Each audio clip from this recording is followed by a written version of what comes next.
And we are live. Welcome everyone to episode 46 of Agencyphonics. The numbers keep accumulating very quickly here. And I'm delighted today to welcome my special guests, Mr. Paul Stevens and Mr. Nick Towers from the incredible Sagittarius. I'll be over to you guys in a second. Just first of all, a couple of thank yous as always. First of all, actually an update as well. So as you know, Agencyphonics is the vodcast behind our book, Agencynomics, and Pete and I have been working really hard in the first the last 4 or 5 months now to rewrite the book. We've actually rewritten about 75% of the book at the moment, so it's fully revised, fully updated post-COVID. Not quite going to be ready till July, August. But actually, it's probably a bit of an exclusive. I'm actually going to feature Sagittarius in the book, guys. You'll be pleased to know. But I'll tell you more about that maybe during our conversation.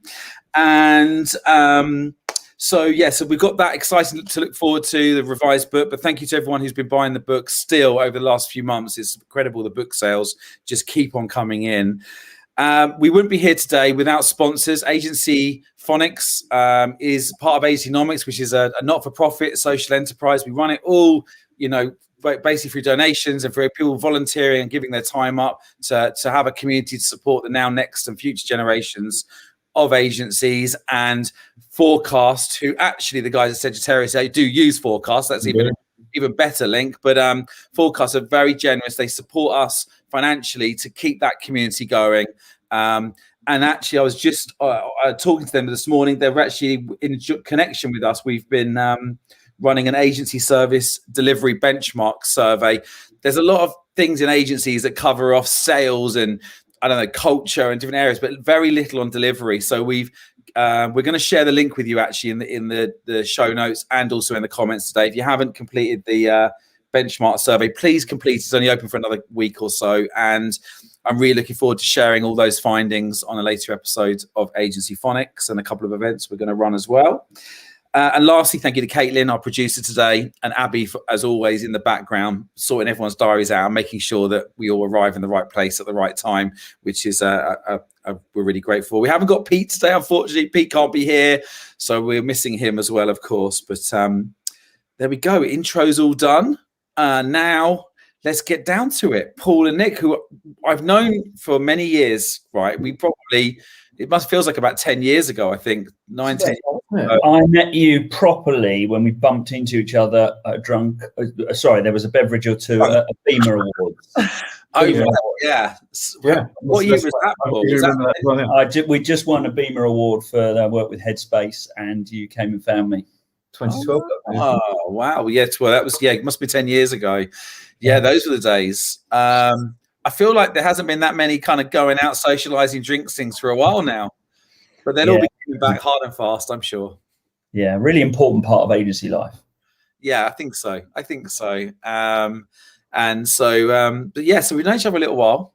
We might share a couple more stories about that later on. But in the meantime, I'd just love to hear a little bit about, Sagittarius today is a far cry from when I first met you. You've grown incredibly. You're a much larger business. I think I met you when you were all huddled together in a very small building in deepest, darkest Kent. And I know you've gone on to great things since I first met you. So I'd really like to get a bit of background, really, just to let listeners understand a bit more. I mean, there's obviously two of you running the business. I know you have a great leadership team as well, but how did you two meet and how did it all get started? I probably should start. I'm slightly older than Nick. I'm 7 years older than him. So I've kind of I was ahead of him, if you like. And I had an agency before Sagittarius, which grew it was in the UK, but then we had an office in Toronto, and that grew in Canada to sort of 30 odd people in Canada, and then got bought out in about 2000. So I kind of then went back down to just being me and a little small team of about 8 people. And then a local agency called Sagittarius, which had an owner who was sort of 58 and heading towards retirement, was looking for a way out. So I took over Sagittarius. I'm giving you the quick version. Yeah. I took over Sagittarius in 2003, literally took over in about September.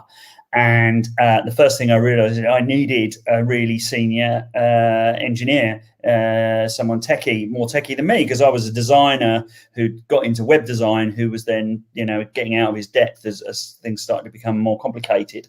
And I put an ad in the paper. That's right. Did you? Yeah. Local paper. Yeah, it was an recruitment ad, not a dating. And you do one of those Google ads, where they put a really complicated algorithm or something they've got to solve, and then if they solves it, he gets the job. Yeah, no, it was Gardeners Wanted, head of digital, and something else, cleaning services. I think it was something like equations to solve. Okay. So Nick was I recruited Nick initially, and then so that was 2003. So beginning of 2004, and then so during the rest of the noughties. Nick was sort of head of, if you like, or whatever job title, I can't remember what it was now, head of digital, new media, probably. New media. New media was until about 2009, when that previous business partner left the business, and then Nick became my business partner. And a few years later, we kind of met you. And during that period of time, we transitioned from being a marketing agency, really, and digital was obviously part of that. And even when I joined in 2004, we were doing websites for Hornby, Scale Electric. Then during the course of the noughties, we did Suzuki and Eurotunnel. So we were doing quite enterprise level digital projects, even though we weren't a digital agency.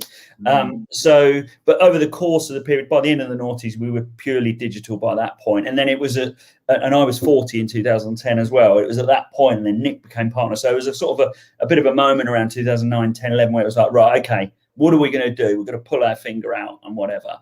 And then we started entering awards. Yep. As mentioned earlier, and then we started to get our plan and our focus, and to use your phrase, which I use all the time, is what are we going to be famous for? Yeah, and I love so many things about that intro. I think that the term new media, because I remember when I started, 1999, I used to call myself a web development agency, and when the .com crash happened, I started copying what the marketing agencies had called it, new media, because it was obviously new version of the old advertising. And I called it that because then I felt like, because everyone used to groan. If I was in web development in the early 2000s, like, oh, they'd go lastminute.com, boo.com, .com crashed. And, they'd frown at you a bit like, someone talks about Dogecoin today. And so, I used to use new media too. So I always laugh when I hear that phrase, because it feels like, it's like one of those, like, it feels like a 90s thing, but really it was a noughties thing. So, but what's interesting about it as well is that you've had to reinvent yourselves. Well, in a way, you had to reinvent yourselves, from what you're saying, almost from day one when you've gone into the business.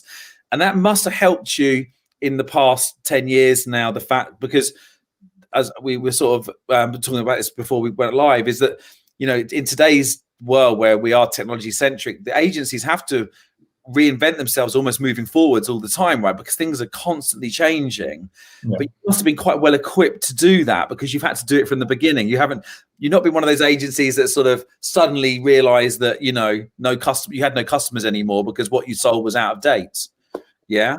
I mean, certainly over the last 10 years. So in about 2012, 13, again, we worked with you for a while, as I'll give you the credit for that. And Spencer did set us off on a trajectory, and Spencer and Pete, I might add, because during that noughties period, we were all things to all people. We were not only a bit of offline and print and advertising, but also digital. We were also in every sector, every client size. So we were offline, online, above the line, below that. We were everything, all things to all people. And that was the problem. We had no focus. It makes it difficult to recruit for. People don't know what you're good at or not good at, and all those sorts of things.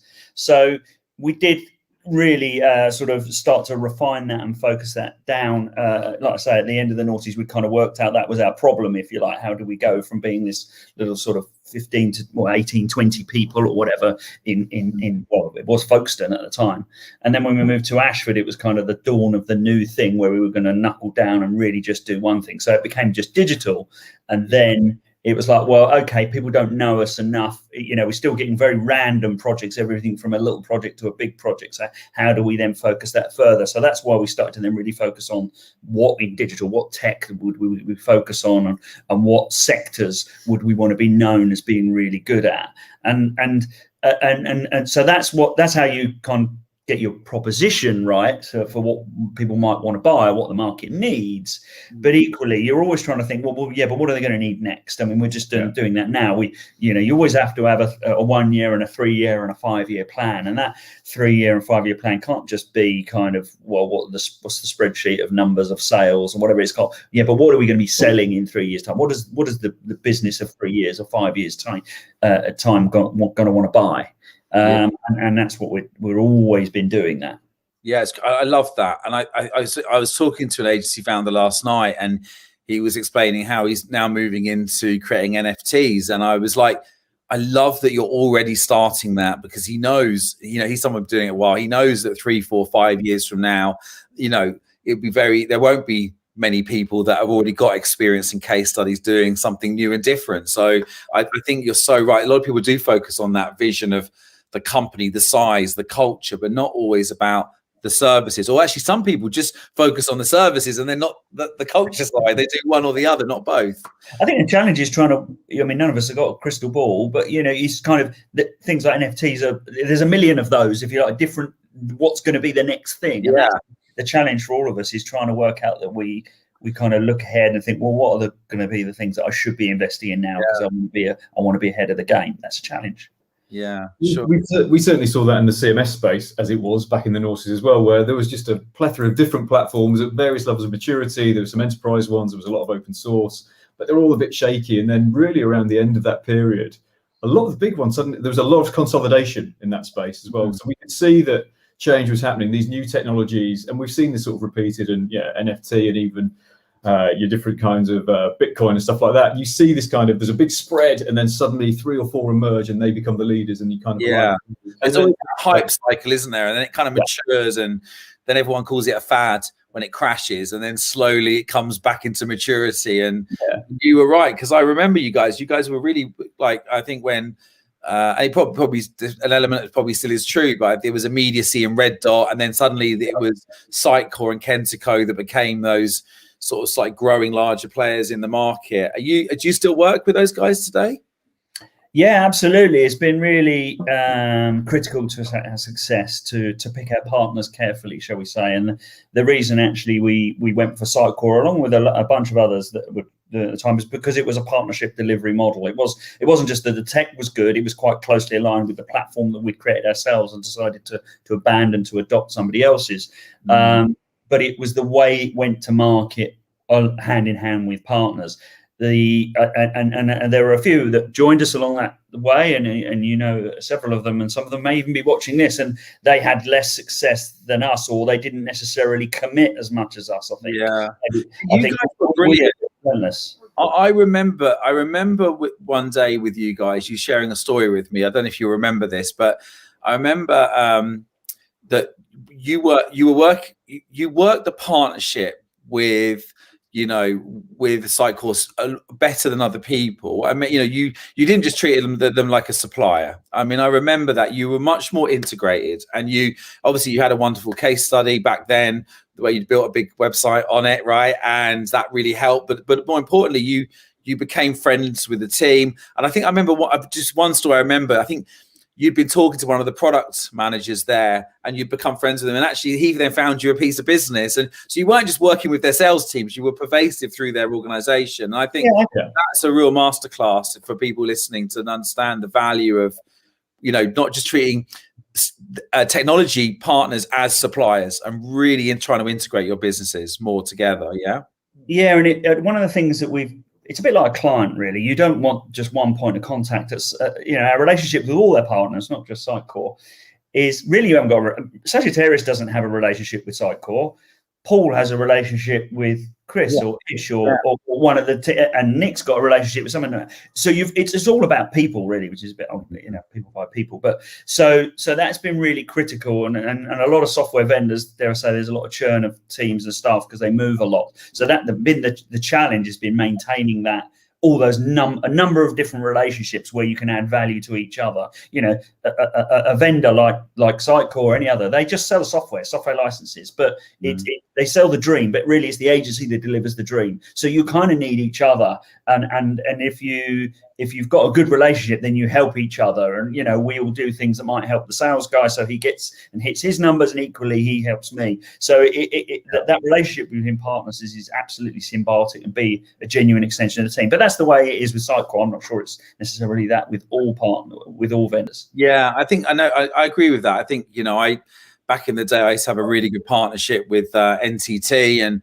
I did joint case studies with them. I worked really hard. I used to let them know when I had new business opportunities, and in turn, they very much kept me informed of what was going on in their business and gave me the inside track in many ways. And I managed to grow the business very successfully through that partnership. But some people at that stage I tried to partner with, you did everything, but they just didn't really get it right. It was always, I always say, good partnerships probably like a good marriage. It has to be equal. If one party's dominant over the other, then it'll never work. And so it's, you know, it is something that doesn't always work, but you get out what you put in often, and you've got to have both parties doing it. Nick, I mean, you know, you and the difference with your business is that you are there's two of you from the outset. Obviously, when I have my business, I was one. I always think one's very lonely. I'm now two because I have Pete with me, and obviously we have quite a yin yang thing. You know, he can add up, etc., and do finances, and I can talk a lot. And so I'm guessing Paul does a lot of talking, and you do a lot more. How do you roll differently? What is it that you do, and how do you complement each other? Not dissimilar to how you describe yourself and Pete, to be honest, Spencer. Yes, we did decide fairly early doors that the best thing that we could do as a partnership is actually specialise into the different areas of the business need looking after. So initially that was Paul goes out, speaks, bangs the drum in the market, networks, gets involved in Beamer and all those things. I stay operational, keep my eye on the business, because I'd come through the operational side anyway. It kind of made sense. Plus my background was law and accounting and things like that. So it kind of all just worked. And we stuck fairly rigidly to that. And there were times I'm sure we both looked at the other one and sort of thought, oh, I wish I was doing that bit. But actually, it's worked really well. Big things, though, like culture, mission, vision, values, always a joint thing, always collaborative, the two of us. And then we take that to the rest of the business and to the team. And I think that's been a really key ingredient, actually. The fact there's two of us, the fact we both have a very different skill set, different backgrounds, different experiences. Before, Paul's always been self-employed, very entrepreneurial. Actually, I started life at British Airways, then went to Accenture before I came to Sagittarius. So just really sort of a really good blend of different skills. I suppose it plays to diversity at a certain level in that, the more diverse you are, the more you can separate, the more you can take on different challenges. And that certainly worked thus far, I would say, pretty well. Yeah. It's funny because, and I think what you described is probably why, deep down, I think, when I work with agencies, I think having a pair of owners is a lot easier normally for that reason, because I always describe it as like a circle. Like one person can be outside the circle and one person can be inside the circle on an agency, and of course it crosses over, but it helps because there are two areas. And when you, as I said before, when you're the single agency owner, you've got a lot of responsibility and you've got no one to talk to necessarily. I mean, that's why when I'm not executive, I'm more like a therapist these days, listening to the things. I'm sure you provide each other therapy. But when you go the other way and you get 3 or 4 people, actually it can be really, really good as you get much bigger because you can fit the skills. But actually when you're smaller, I feel when you've got 3 or 4, people can procrastinate. There's too many people making a decision, and it can slow things down a little bit. Not always, of course, but sometimes. So I think, in a way, I'm not surprised you've been as successful as you are, because I do think that, when you are a pair, especially when you're complementary, it gives you a much better chance of scaling up. So I think part of that as well is the way we approach just sort of the whole business plan as well. And what we both want out of it has always been very closely aligned. So we're quite rigid with our planning. We have a 5-year view, a 3-year view, and a 1-year view of the business that we're trying to build. And so that just helps, because that just makes sure that from the get-go, we are aligned in terms of what we want to be commercially, but also where we both want to be personally. And that makes it really easy to work with the other one, because it means you don't have to sort of worry about that side of it. Everyone knows where we're going, what the direction of travel is, how we're going to specialize, what partnerships we want to build, what territories we want to explore. It kind of leaves a lot less to chance, I suppose. And that's definitely a key ingredient, I think, of making a partnership work, is just being really open and planning as far as is comfortable to do so that you've got that direction of travel that you can both kind of stay true to. Yeah, I think if anyone listens to this episode, and I know a good few hundred people will do, probably a few thousand when you add in the non YouTube, I would really listen hard to what Nick just said, because if you do have business partners, the importance of having all of you aligned on the same journey. And by the way, it's okay if you're not, but be honest and say, I'm in this 2 or 3, but I want to do this to this point, or, and just be open. But the more honest, I think, as partners you can be. I've seen people, really held back because 2 out of 3 don't want to go in one direction, or 1 out of 3. And I've seen some real maturity as well, where one shareholder might say, look, to be honest with you, once the business gets to 30 people, I want to go because it will just be too big for me, or whatever. And I think that honesty, Nick, is and that, making sure that you have a shared vision and not being dishonest about it, right? Almost telling the truth and making sure that you both genuinely want the same thing and be open and honest. That's probably the success. And I love that you both have the same vision. That's great. In 5 years, I mean, since you've been doing this over the last 10 plus years now, 10, 12 years, how accurate have the visions been for you? Like, have they worked? I mean, because so it's a really important part of this. So actually, in about 2012, we adopted EOS, retraction, and started doing that. And a really important part of that process is to have a mission and a vision. So what's your culture, what's your targets, what's your uniques, all those sorts of things. And that was something that Nick and I could just go through, and basically those headlines are all on, like a one pager. And like you say, then you've got your North Star, where you're running, and you've kind of set realistic expectations about, well, how much of it can we achieve in year 1, year 3, year 5, and so on. So that's always the case.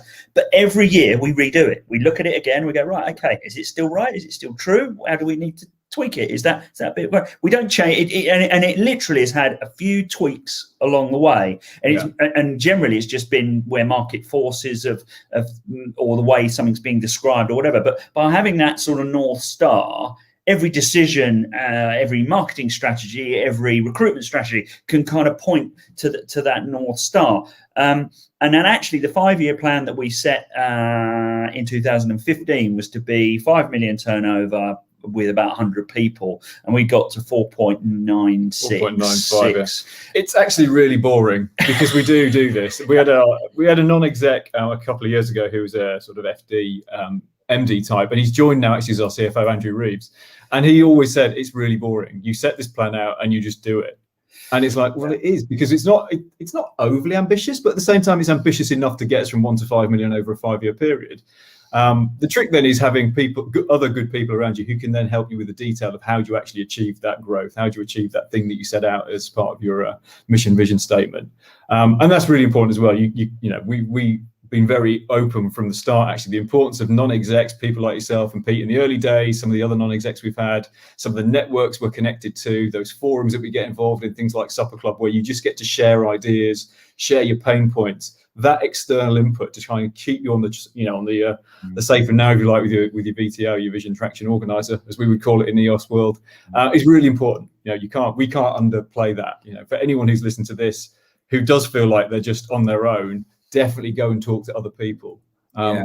With our current sort of project that we've got at the moment, actually, to expand what we're doing, we've been talking to other agency owners, and it still amazes me how many don't even talk to the people in the local area. They don't go to local meetups. They don't get involved with Beamer, and you sort of think you're really missing out. I can't tell you how much you miss out if you just keep yourself to yourself.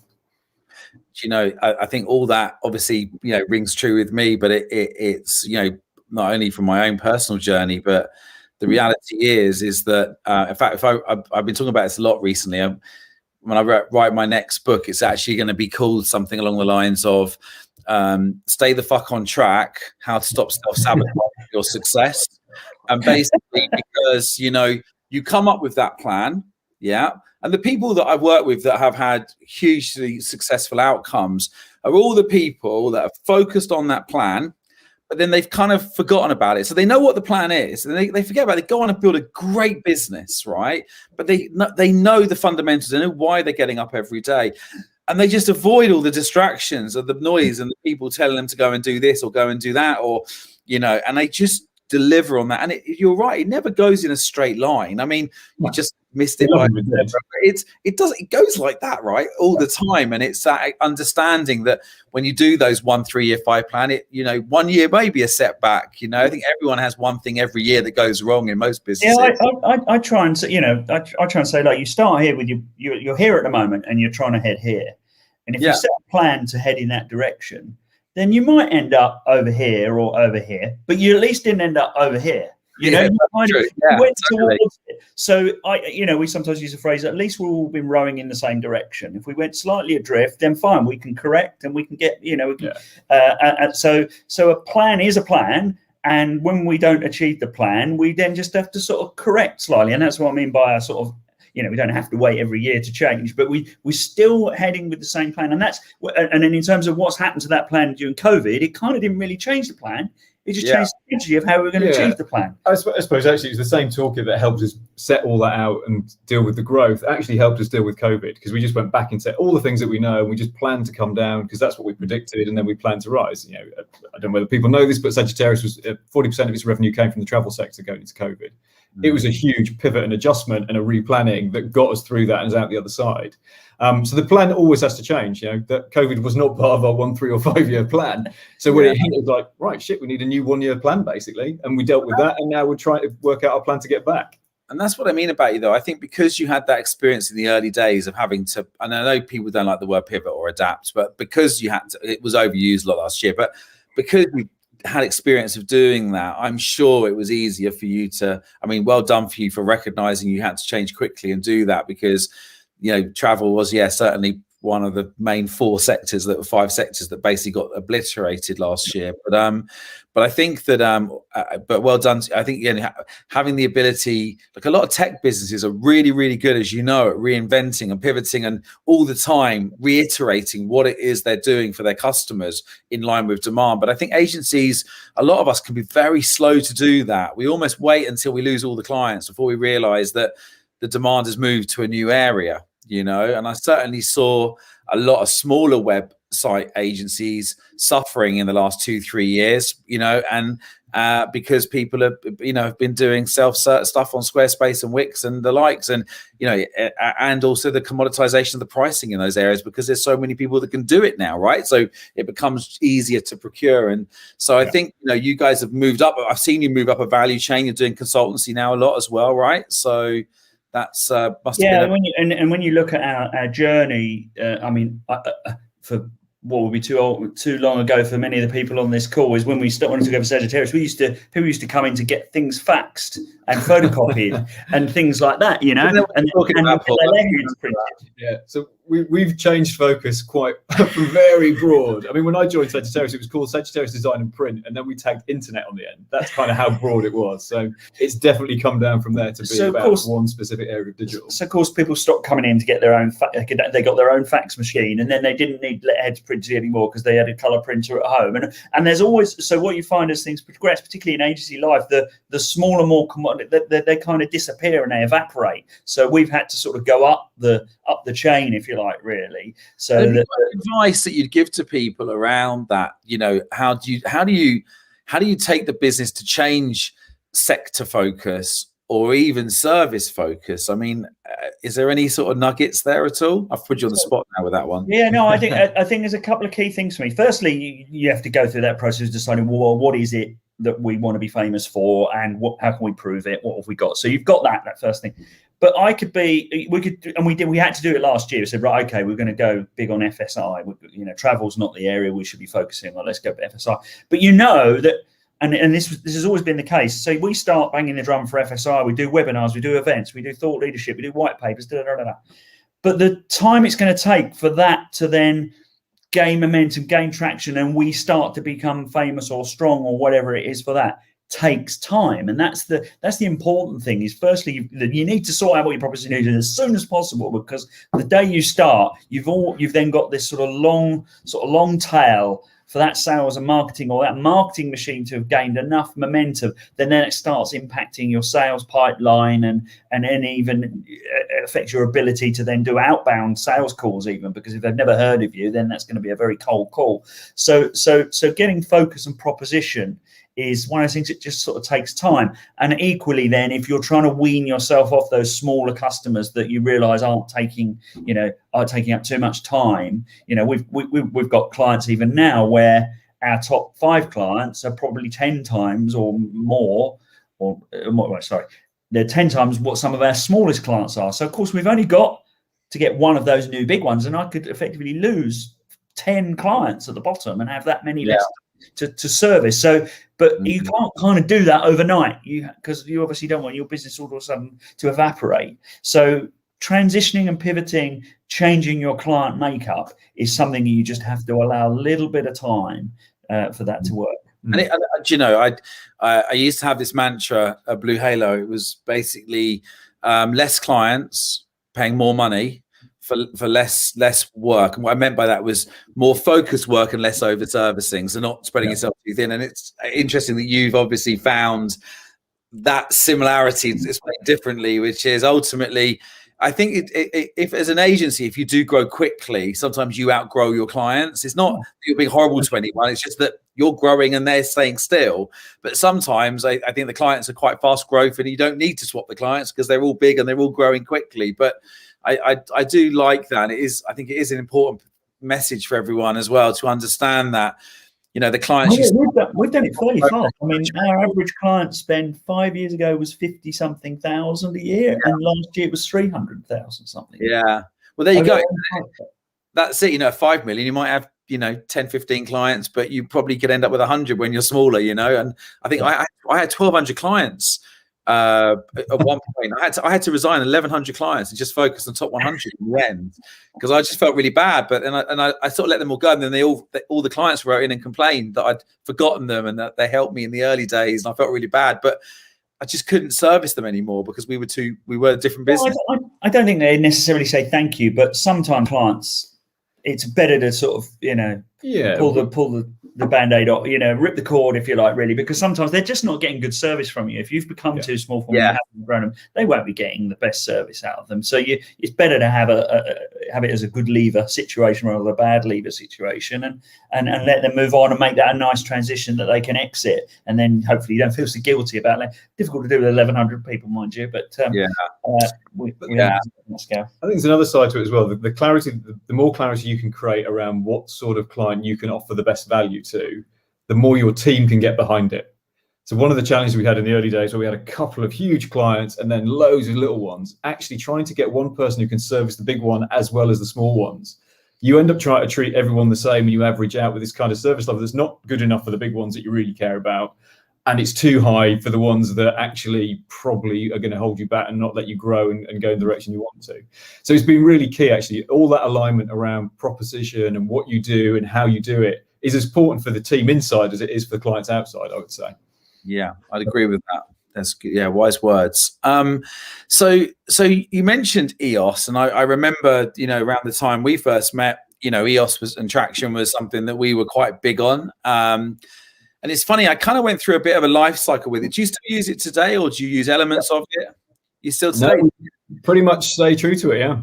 Really? Because most people I work with they got to a point, and then it kind of like, I think they took all the best bits from it and took other bits and then moved forwards. And I've sort of seen some of the advantages and disadvantages with it, but it's good. It's worked for you, which is really good to see. It's given, because of the way it breaks things down and it makes you document things, etc. That's really good when it comes to scaling, because then your team know what the mission is, they know what their version of that is, or their element of it is, and you can leave them to be autonomous, and they're accountable for it, and they can be responsible for it, and then you check in weekly, monthly, or whatever with them. So I think if we'd not done that, we would have never got beyond 20 or 30 people.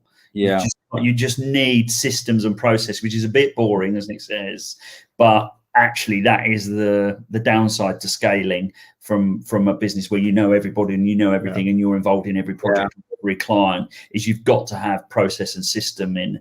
Even if you kind of are all very informal, the way you behave, there's no big sort of hierarchy or that. You just need to have processes in place so that you can operate.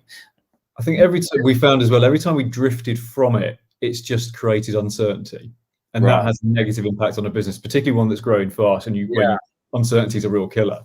I've been in a few, Nick, that dropped it about 4 or 5 million and kept on growing really, really well. They hung on to the level 10s and they hung on to issue tracker, but they dropped the hierarchy, made it more flat organizational structures, and they scaled up to 7, 8, 9 million. And so I've seen it work both ways, by the way. And I've just finished a document writing actually this week called, it's basically the 38 ways, systems and strategies that agencies scale.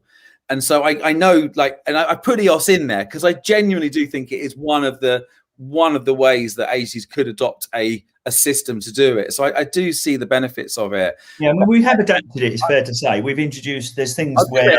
You must have added some little bits in yourself. Yeah. You've got to finesse it a little bit. Yeah, I think it's actually... It has got some of the fantastic things. I mean, for me, the People Analyzer is still one of the best tools out there ever for understanding whether people are, right role, right seat, right? I think it's a brilliant... Well, right people, right seat's not an EOS thing. That's a Jim Collins good to great thing. Well, everything in EOS isn't an EOS thing. Exactly. EOS is the culmination of years and years of study by these guys who put it together. Yeah. It has got lots of little bits of all these other systems. Yeah, and that's the great thing about it, though. The book was it got all the best systems and it brought them together. I think that's the thing that I think they did well, Nick. So it's, but yeah. So and it's quite interesting now because I look at these 37, 38 ways that agencies, these systems and tools, and I recognize in you guys quite like you definitely have a few combination of them. We'll get onto one of them in a minute, which is the group side of things as well, and you'll go through that approach. But I'm just also curious to know a little bit about the barriers that you have broken through, because I think someone wrote a post in our community last week and said, where are the sweet spots for agencies?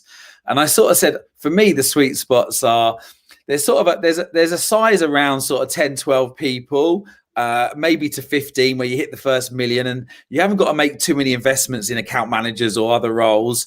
And then you have another sort of sweet spot around sort of like, I think about sort of 1.5 million before you've got to then invest in growing up again. It's almost like just before you need to invest in growth, there's a sweet spot where if you put the brakes on, it will just make money. But then the moment you go, I want to go bigger, I've got to make an investment, you take a bit of short-term pain. But you guys have obviously broken through lots of barriers. Paul, since you both started Sagittarius, you both came together. I'd love to know any advice or any sort of, anything, anecdotes you could share with us around, breaking down different barriers and your approach to that. So one of the key things, you're absolutely right. You've got to invest. So I think about what you describe about that 10, 15 man, you're like a little family. You can normally pretty much get around a table, and so therefore hierarchy absolutely isn't necessary. At 20, then you're starting to grow up a little bit, 20 odd people, and then also people coming in at a business outside expect there to be some sort of structure, really, because they kind of don't like it if there isn't. And then even at 30, probably you still know each other quite well, etc. But beyond that, then it starts to become more difficult. But the challenge you've got is absolutely right. When it being more formal and introducing more hierarchy costs money and is more expensive and slows things down and is disruptive. So that's actually, there's lots of negatives, if you like, really, about introducing process, but it won't allow you to get beyond that sort of 30 people unless you do it. And we certainly found that point where we went from 25 to 30 and broke through. That year was probably our worst year because we'd introduced new systems, new processes, new people. We were then sort of running faster, but our output was slower because of the infrastructure and things that we'd introduced. We'd started our marketing, but it hadn't really kicked in yet because that took a little while. So you're always having to be less efficient, or you're having to over-engineer a little bit to allow for the growth that's going to come. If you, like you say, if you don't plan to grow, then you could just coast and you could do that, and then you could make profit. But if you're looking to grow, growing is expensive. Yeah, I actually really admire you guys because I remember your investment in marketing. When I first met you, and I would always watch the marketing that you did as a business. You did put yourself out there. You did create the events. You did talk about your partnerships. And I guess if you've got, told me to. Sorry, you told me to do it. Well, I know, but you listened, which is a big difference between most people, right? No, but the reality is, you didn't just listen. You owned it, right? You took it, you drove it through well beyond after we were working together. It just got better and better. And I always used to, say to people, you should look at Sagittarius for a bit of a masterclass on how to do it right. But does that must have helped to break down some barriers, because you must have helped you get some momentum, I would have thought, as well, because you kind of need sales momentum, but then you also need the people and systems, don't you? Almost both together. Yeah, I mean, the growth and the idea of growth versus profit, there are areas within that where you're more profitable than at other times. And every time there's a big push on marketing, we just have to accept our reality. We will not be able to maintain a certain profit margin if we want to do X, Y, and Z. Yeah. And once you're comfortable with that, and you're comfortable that everyone's behind that, and that's what you're going to do, and you deliver it, then it's kind of okay. But it does mean, if we were examined by the outside world at various times in our journey, you'd be like, Jesus, I wouldn't touch this business with a barge pole. But that's because we wanted to do that. That was all part of the plan, and we knew we had to get to the next. We had to go through that pain maybe to get to the next step. I think we were quite bold in some areas. We tried overseas offices fairly early on. We had 2 offices, one in Ukraine, one in Sri Lanka at one point. Though, again, they were experiments. They were ways for us to see if we could develop talent in different parts of the world, what that would do to production. One of them was very successful. One of them was less successful. So we drew a line under it and we moved on. And it's kind of been that right the way through. We put a certain amount of our margin into growth and try new things, and a certain amount that we need to hold back to make sure we're sustainable and we can do the next 3 months. Yeah, I think that's clever, though. I just wanted to say quickly on that point, because obviously in the role I do, I'm fortunate. I get to go into many, many, many agencies, and I look at thousands of agencies. I've seen thousands of agencies, finances, and it is incredible still today the amount of businesses I meet that have cash reserves far in excess of most agencies doing 5 to 10 million in revenue, and they're just sitting on it, and they're turning over £750,000 or £1 million, and they've just got all this money. And at least with you guys, you sound to me like you've taken that money and you've invested it, and it may not always have worked out, but better to have tried and failed, right, than absolutely you've scaled as a result, rather than almost being static and staying there with a nice cushion and nest egg behind you, but actually really maybe a business that isn't winning more business, that isn't growing, people offering more career development for your people and all the other benefits that come from growth, right? Yeah, I mean, the thing that changed over that period of time is, so we like you say, we were fairly relentless with our marketing. We picked our battles and we went for it, and it took a while, and it started to get momentum. But then we started to attract the right sort of business, and this is the thing. We've always had inquiries at Sagittarius, but someone would come in and say, I want this website. It's like Facebook, and I've got $1,000,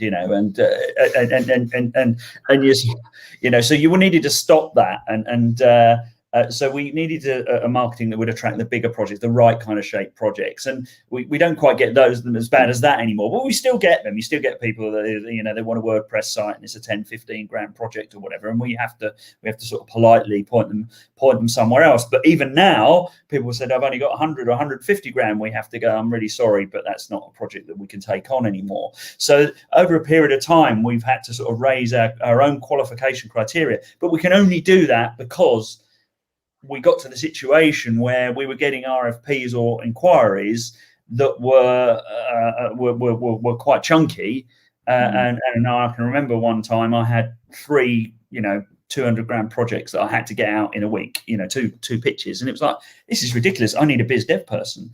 Yeah. So it took the marketing machine to create the pipeline. Then we got the biz dev bit that then went beyond that.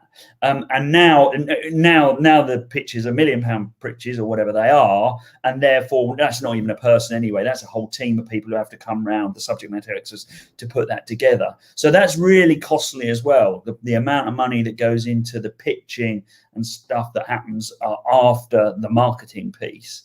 And then the next barrier that then happens is now you're pitching for not lots of 50 or 100 grand projects. You're pitching for £500,000, £1 million projects. So therefore, you've got a real resourcing challenge, because tomorrow I might get a call that says we have won that £1 million project, or I'll get a call that says we haven't won a £1 million project. How do you predict that? How do you cope with that operationally? So the barrier so your sales pipeline gets lumpier and bigger each time, and the wins and the loses get bigger. I've got a great story on that. A good friend of mine used to run AKQA in Berlin, and in one quarter he won BMW, and it was 10 million in revenue. That's 100 staff in one quarter he had to find. Wow. Yeah. So when you're in the million and you think, shit, we got to find 15 or 10 people, just remember that story. At least it's not. No, that's the challenge of tech now. Is tech so broad that actually there's not hundreds of any, or thousands or hundreds of thousands of any one type of developer. And that's been one of Sagittarius' challenge, actually. That specialization, that alignment with Sitecore as a tech platform means we only need Sitecore devs, or we have to have a feed system for Sitecore devs. So that has been a huge operational challenge at the same time as having the sort of sales and marketing drive that's had to sort of come behind it. And we've had to develop all sorts of strategies to deal with that, hence global locations, really good partnerships, constant recruitment. We now have a recruitment team of 3, and all they do is really try to solve that. Where's our next engineer coming from? Because it is such a difficult marketplace to recruit from. So that leads nicely on to, on one hand, you've got this, obviously you understand the value of marketing to create new business. You clearly got good client service teams and good project management, which allows your client services to look after clients well. And I always talk about the 3 main areas to scale an agency, the third one being acquisition. And you guys have started to now, I've seen that you've launched this remarkable group. Do you want to tell us a bit about that and why you've done it? And so how it will change the growth of the company as well. Yeah, so the growth of Sagittarius has been successful because of focus. It's been able to really say, we are brilliant at this. We're really big in the Sitecore world. We've got this great relationship with the partners in that, and we're really good in these sectors. But to continue that sort of plan, we got to the end of the sort of 5 years to get to where we were like a year or so ago. And it was like, well, how do we go beyond that? We can go to different territories. We can go to more sectors or whatever. But we still effectively have boxed ourselves in slightly. There's maybe a bit of a glass ceiling about what that proposition is. So how do we avoid going back to, being all things to all people? So the idea is actually, rather than dilute that, we've created a remarkable group of which Sagittarius is what it is, and it will continue to be brilliant at what it is. And we're going to use different brands and different agencies to diversify the proposition. So we consider ourselves a digital transformation agency, a very overused phrase, but it's not really about Sitecore or marketing. It's about a very holistic approach to solving someone's digital needs. So there are other platforms, there are other services that we don't do, like Salesforce, for example, or mobile, for example, we don't really do. But if we put those into Sagittarius, it would just become this amorphous thing that, we do a bit of this, bit of that. So we've created a remarkable group, and then we'll be developing these other brands. So some of those other brands we're home growing, and some of them we are just going to acquire to get us to first base sooner and bring in some really exciting brands. Amazing. And so does that, obviously, by taking that approach, you're going to significantly grow Sagittarius.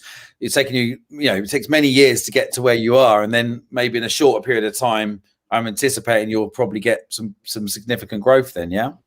Yeah, we hope in a year or so we'd have doubled by doing it this way, which will take us close to 10 million. We hope, and that's fairly conservative, really. So yeah, that is it's trying to speed up the process. We know what we're doing. We know how to do this. Rather than wait and do it organically, are there other ways of doing it? And it gives us the opportunity as well to bring some other agencies into the group with great leaders who are excited about wanting to go on this journey, but rather than them have to wait 10 years, can they shortcut it for them as well? So we hope it's a win-win for everybody. Well, I wish you all the best of luck with that. It sounds like an exciting next step in the... Well, it means that Sagittarius can carry on being what it's always been good at and still retain its focus. But we've had to get to this point. We've got to get to a point where Nick and I can take our hands off the steering wheel and let the great team we've got here drive it. So I'm really curious because the world has changed so much in the last year, and in particular, I think we're all on a tipping point in the certainly next month or two, where some sense of normality should be pending, bar a winter crisis and booster jabs. You originally started the business, out in Ashford in Kent, and I'm a big advocate of regional businesses in the UK. I'm really pleased with COVID in some ways, because I think it has, and I actually do like some of the moves that have been happening from government, etc., around, more investment going into more regional areas, because I think, you know, we've been a very London-centric country for a long time. But obvious reasons, most regional agencies get to a size, they move to London because over 1/3 of companies in the UK are actually based in London and the southeast of England, right? So it makes sense commercially to do it. I'm just curious to know now, what are your feelings? And you mentioned international stuff as well. What's your approach going to be around geography moving forwards? And how are you approaching embracing the changing ways of organizational transformation, as I call it, you know, the changing ways that employees will work with you? So we've always been remote to an extent. So before COVID, we had 5 offices. We had Ashford, where we are today. We had London, small team in London, office in Leeds that we'd opened about 12 months, sort of mid-2018, 2019, and then the 2 overseas. So to an extent, the business has always been remote. And that was really part of a talent strategy to give us coverage more nationally and internationally, where we could find the best people so they could do brilliant work, but they could collaborate and do it together. From the sort of working from home perspective, we'd already started looking at policies and how we could expand that so that we could bring in people from outside of those territories and those geographies as well. And we had a number of people who had already joined the team on full-time work from home basis. And we'd had a 15-5 policy. So 15 days in the office, 5 days from home. All this was pre-COVID. So when COVID hit, we were very well set up, I have to say, through all judgment, to deal with it and to go fully remote. So the interesting question for us is now, where do we want to get back to? Because we were never all in offices anyway, and we certainly were never ever been in 1 or even 2 offices. We've always been in sort of 3, 4 or 5 in smaller teams of about 20. So there's kind of no point in us worrying about, are we ever going to go back to an office? Because we didn't start there. So that's been quite nice. We don't have to worry about that. We do still, though, recognise there's an importance in team collaboration. Even as a board team, we met last week in the London office. There was 8 of us. It's the first time we've met as a board since COVID hit in March last year. And just the energy in the room, the ability to read each other and to understand each other. We had a couple of new board members at that point. So we had a new chief people officer in the room for the first time, only been with the business for 2 months. And it was a great way to meet Estelle and sort of, you know, for her to meet us and understand us a bit better. So there's definitely some benefits.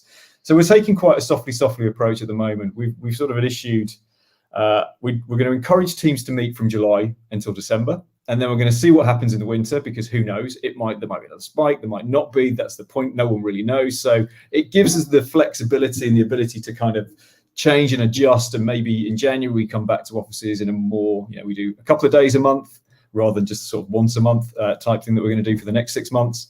And then who knows after that? I think it's impossible to predict. That's the one thing last year taught us about this, is you just don't know what's going to happen in the next quarter. So we're taking a sort of 3-month, 6-month view each time. Yeah, my take on it is that we miss the people, not the office. Yeah.